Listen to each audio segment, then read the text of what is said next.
हाँ मेरे भाइयों, क्या तुम भी जानना चाहते हो जी भाई किसी भी हिंदी सेंटेंस स्टोरी को भाई इंग्लिश में कैसे अनुवाद करते हैं, यानी कि कैसे ट्रांसलेट करते हैं। तो भाई आपको कोई टेंशन लेने की जरूरत नहीं है, क्योंकि आपका भाई यहाँ पे है। तो भाई देखो, आज मैं आप लोगों को एक ऐसा कहानी लेकर आया हूँ, वो भी भाई दोस्ती पर। तो भाई आजकल दोस्ती इतना अहम हो गई है जब भाई भाई को छोड़ दे रहा है। तो भाई दोस्ती पर आज ऐसा एक कहानी लाया हूं जिसे हम आज सीखेंगे हिंदी से भाई इंग्लिश में कैसे ट्रांसलेट करते हैं। भाई इसके साथ ही साथ मैं वीडियो को अंत में एक आप लोग को ऐसा ट्रिक दूंगा जिससे कि भाई दुनिया के कितना भी बड़ा हिंदी सेंटेंस हो, आप यूं चुटकी में भाई उसे सॉल्व कर सकते हैं इंग्लिश में। तो यहाँ पे देखो भाई, यहाँ पे पहले है how to translate Hindi story into English में, यानी कि कहने का मतलब ये भाई इंग्लिश में हिंदी कहानी को अनुवाद कैसे करें इंग्लिश में। तो यहाँ पे भाई टेंशन लेने की जरूरत नहीं। यहाँ पे देखिए, मैं यहाँ पे एक कहानी ही उठा कर ला दिया हूँ आप लोगों को समझाने के लिए। पहले हम शुरुआत करते हैं। किसी गांव में दो दोस्त रहते थे। वाह वाह। यहाँ पे देखिए, तो किसी गांव में भाई यहाँ पे मैं आ गया, यानी कि प्रीपोजिशन है, ये हम छोड़ देते हैं, इसको हम वाक्य के अंत में ले जाएंगे। यहाँ पे देखिए, दो दोस्त रहते थे। कहाँ? तो भाई पता नहीं कहाँ। तो इसे देखिए, आप इंट्रोडक्टरी देयर का प्रयोग करिए तो, या आप यहाँ पे ऐसे कर सकते हैं, two friends lived in a cotton village, या आप ऐसे भी बना सकते हैं इंट्रोडक्टरी देयर का प्रयोग करके, देयर lived two friends। अब यहाँ पे देखिए, दो दोस्त रहते थे। तो भाई इंट्रोडक्टरी देयर का प्रयोग होता है, क्योंकि भाई कहाँ रहते थे, भाई पता नहीं, मानी किसी गांव में। भाई कहाँ रहते थे, तो भाई किसी गांव में। या आप ऐसे भी कर सकते हैं, टू फ्रेंड्स, यहाँ पे टू फ्रेंड्स लिव्ड, सॉरी यहाँ पे एस छूट गया था, लिव्ड। अब यहाँ पे देखिए, किसी गांव में, तो यानी कि किसी गांव में रहते थे। तो यहाँ पे मैं आ गया, तो मैं तो आप लोग जानते हैं इन होता है। तब यहाँ पे क्या करेगा, इन अ कॉटन विलेज। या आप ऐसे भी कर सकते हैं, इन अ विलेज। यहाँ पे कॉटन माने किसी अनजान गांव में भाई दो दोस्त रहते थे। तो यहाँ पे देयर का प्रयोग करिए तो, या टू फ्रेंड्स डायरेक्ट कर दीजिए तो तभी आपका वाक्य गलत नहीं होगा। तो there lived two friends in a cotton village, किसी अनजान गांव में दो दोस्त रहते थे। अब यहाँ पे देखिए, कहानी यहाँ से भाई देखिए मजेदार होने वाली है। और ये क्लास जो है भाई, अगर आप लोगों ने एक बार बना लिया भाई शिद्दत से, तो इसके बाद में भाई कभी भी वीडियो नहीं देखोगे how to translate Hindi into English. तो यहाँ पे देखो, साथ ही साथ हिंदी वाक्य के तो ट्रांसलेट करोगे, बल्कि इसके साथ ही साथ तुम कहानी के भी ट्रांसलेट करने लगोगे इंग्लिश में।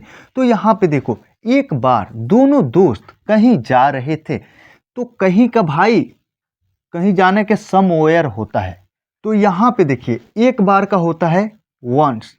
यहाँ पे देखिए वंस। अब यहाँ पे देखिए, दोनों दोस्त, एक बार का याद कर लीजिएगा, वंस होता है। वंस दोनों दोस्त कहीं जा रहे थे, माने घूमने के लिए। तो दोनों, तो both friend, both of friend कर सकते हैं, फ्रेंड्स, या आप डायरेक्ट बोथ के बाद में फ्रेंड्स डाल सकते हैं, दोनों आपका सही है। बोथ ऑफ फ्रेंड्स वेयर, ये तो कौन सा टेंस में है भाई, तो ये पास्ट इम्परफेक्ट में है, पास्ट इम्परफेक्ट में। तो इसलिए इसमें वाज वेयर का हम प्रयोग करेंगे और वर्ब का चौथा रूप प्रयोग करेंगे। बोथ ऑफ फ्रेंड्स, या आप बोथ फ्रेंड्स भी कह सकते हैं, बोथ फ्रेंड्स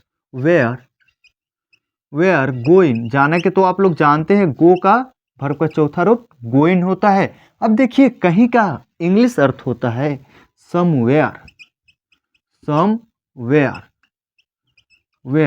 दोनों दोस्त एक बार कहीं जा रहे थे। देख रहे हैं कि नहीं, कहानी मजेदार हो रहा है कि नहीं भाई। तो यहाँ पे देखिए, अब इसके बाद अचानक में एक भालू, भालू आया अचानक के। तो अचानक के तो आप लोग जानते हैं सडनली होता है,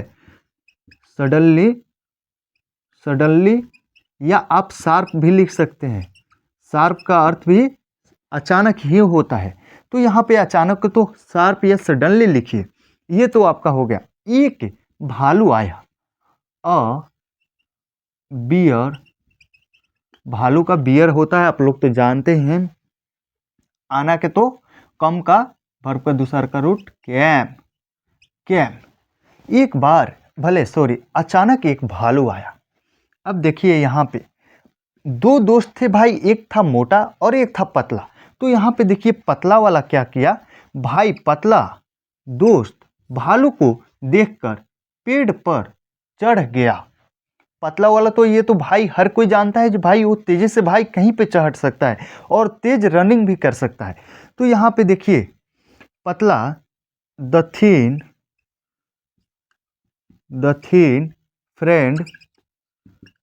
फ्रेंड। अब यहाँ पे देखिए पेड़ पर चढ़ गया। पहले मेन वर्ब उठाइए भाई, पतला दोस्त, ये तो आपका सब्जेक्ट बन गया द थीन फ्रेंड। भालू को देखकर जब जिस सेंटेंस में भाई कर आ जाता है उसमें जो होता है परफेक्ट पार्टिसिपल का हम प्रयोग करते हैं, वो भी मैं आप लोग को बताऊंगा।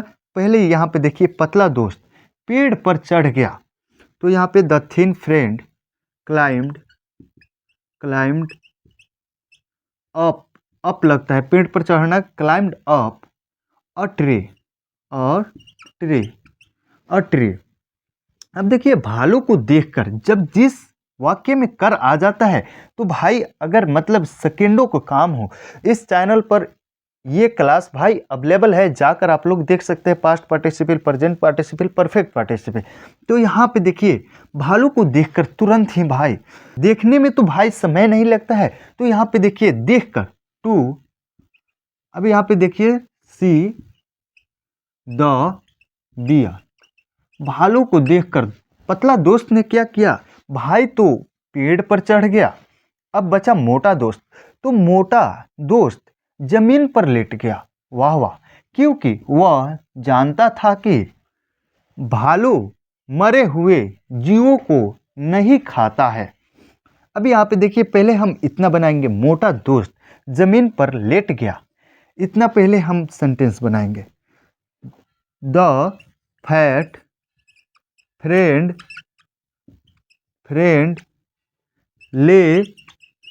ले डाउन मतलब लेट जाना, जमीन उमीन पर मतलब कहीं नीचे लेट जाना है, उसी को होता है ले डाउन लैंड। अभी यहाँ पे देखिए मोटा दोस्त ने जमीन पर लेट गया, क्यों? क्योंकि तो आप लोग जानते हैं बिकॉज। अभी यहाँ पे देखिए ये भाई टेंस जो गया है ये कौन सा टेंस में है, तो ये है पास्ट इंडिफिनिट में। तो इसलिए इसमें भाई हम वर्ब टू का प्रयोग किए हैं। यहाँ पे लाई होता है लेटना के, और इसका दूसरा का रूट हो गया ले, ठीक है। तो यहाँ पे देखिए क्योंकि तो आप लोग जानते हैं बिकॉज हो जाएगा। वह जानता था कि भाई कहाँ गया, अच्छा यहाँ पे वह जानता था कि बिकॉज ही नोज, जानता था, ये भी कहाँ पे गया तो पास्ट इंडेफिनिट में। तो आप लोग जानते हैं वर्ब टू का प्रयोग होता है इंडेफिनिट में। तो इसमें नो को हम न्यू करेंगे, न्यू। वह जानता था। अब आया की के तो आप लोग जानते हैं डेट हो जाएगा। अब यहाँ पे देखिए भालू मरे हुए जीवों को नहीं खाता है, यानी कि खाता यहाँ पे अगर है नहीं भी रहे तो इसका मतलब समझ जाइएगा ये भाई भालू का काम है भाई, ये अनलिमिटेड है, यानी कि प्रेजेंट में, पास्ट में, फ्यूचर में ये हमेशा नहीं खाता था, नहीं खाता है और नहीं खाएगा। समझ रहे? मैं आप लोग क्लियर करने के लिए है दे दिया हूं। तो यहाँ पे देखिए द बियर, द इसलिए लग रहा है क्योंकि इस भालू का चर्चा पहले हो चुका है, तो इसलिए अ का हम प्रयोग कर रहे थे। अब ये भालू भाई तीसरा बार इसमें आ गया है, तो इसलिए हम द का प्रयोग करेंगे, आर्टिकल ये द बियर द बियर नहीं खाता है, डज नॉट। अब यहाँ पे इट, अब क्या चीज को, तुम मरे हुए जीवों को, तुम मरे हुए जीवों को अब हम ले जाएंगे वर्ब, इस वर्ब के बाद में। तुम मरे हुए यानी कि ये पास्ट पार्टिसिपल में क्या, मरे हुए जीवों को, डाइड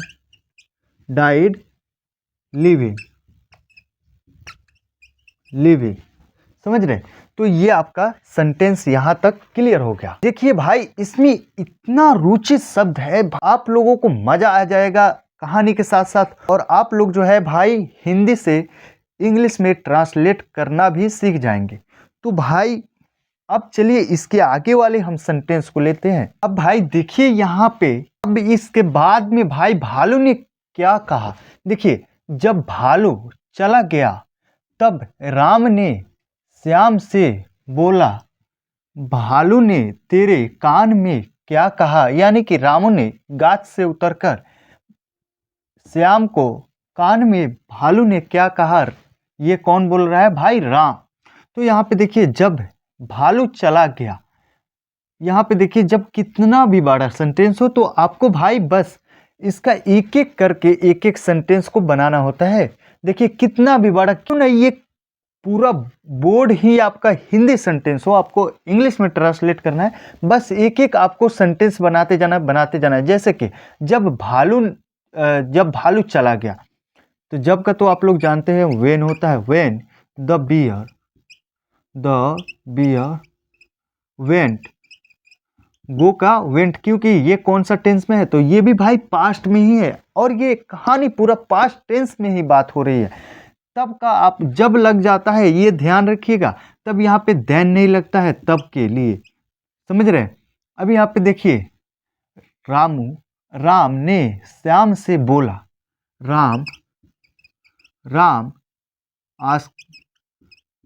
आस्क यानी कि पूछा, आस्क श्याम,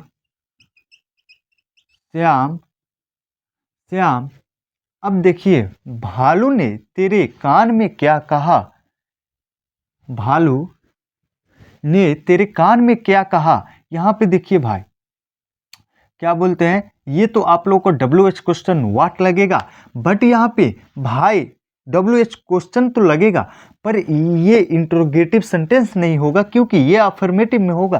क्योंकि यहाँ पे जब भाई यहाँ पे कुछ सेंटेंस रहता है और यहाँ पे इसी में जब क्या बोलते हैं WH क्वेश्चन लगा हो, तब भाई यहाँ पे WH क्वेश्चन दिया जाता है, जैसे कि व्हाट। अब देखिए भालू ने तेरे कान में क्या कहा, व्हाट द बियर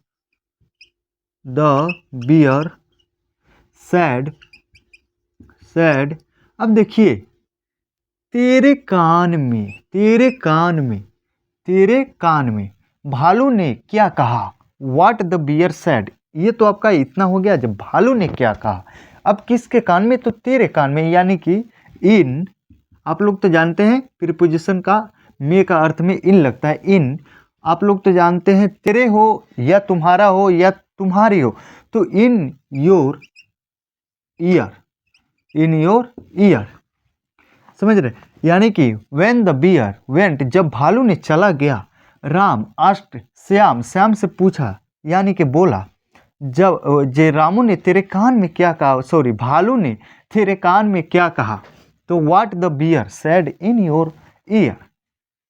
अब देखिए इसके बाद भालू ने कहा कि एक सच्चा दोस्त वही होता है जो मुश्किल वक्त में साथ देता है या दे। तो भाई ये याद रखिएगा, क्योंकि भाई इतना जो है ये फ्रेजल वर्ब है, सिर्फ आप इतना बनाइए पहले, भालू ने कहा, द बियर सैड। अब देखिए डैट की, तो डैट, अब ये तो फ्रेजल है भाई। अ फ्रेंड, देखिए याद कर लीजिएगा भाई, बहुत ही जगह काम आता है। अ friend is need in a friend friend Indeed, Indeed. अब देखिए कहने का मतलब भालू ने तो कहा, ये तो सब कुछ बना लेगा जो भालू ने कहा भाई कि इतना पहले छांट दीजिए। A friend is need in a friend in deed.